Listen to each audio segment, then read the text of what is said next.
Баршаңызға сәлем, менің каналыма қош келдіңіздер. Бүгін сіздерге осындай шаймен ішкенге керемет сүзбелі рогаликтердің рецептімен бөлісетін боламын. Ол үшін бізге творогты ең алдымен ыдысқа салып, осылай езіп аламыз. Блендермен езсеңіздер де болады. Оның үстінен жұмсақ сары майды саламыз. Және де екеуін осылай әдемілеп езіп шығамыз, араластырып. Оның үстінен шекерімізді салып, тағы да араластырып аламыз.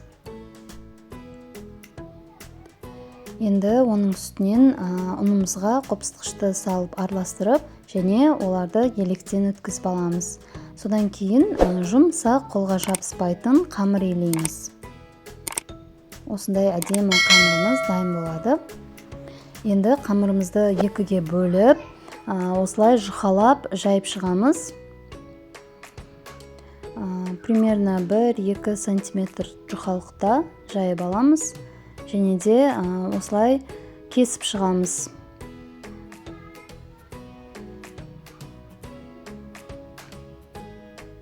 Осылай аккуратно, әдемілеп кесіп аламыз. Және ішіне өзіңізге қалаған начинканы салып орайсыздар. Немесе начинка салмасаңыздар да болады. Өйткені бұның жаңа қамырдың ішінде өзінің творогы бар. Сондықтан мен начинка салған жоқпын. Енді осылай барлығын әдемілеп орап шыққаннан кейін 180 градуста шамамен 25-30 минут пісіріп аламыз. Міне біздің сүзбелі рогаликтеріміз дайын болды. Өте дәмді, керемет.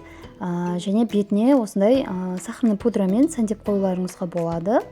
Видео ұнаған болса, видеоға лайк басып, комментарий жазып кетіңіздер. Видеоны соңына дейін қарағандарыңызға рахмет.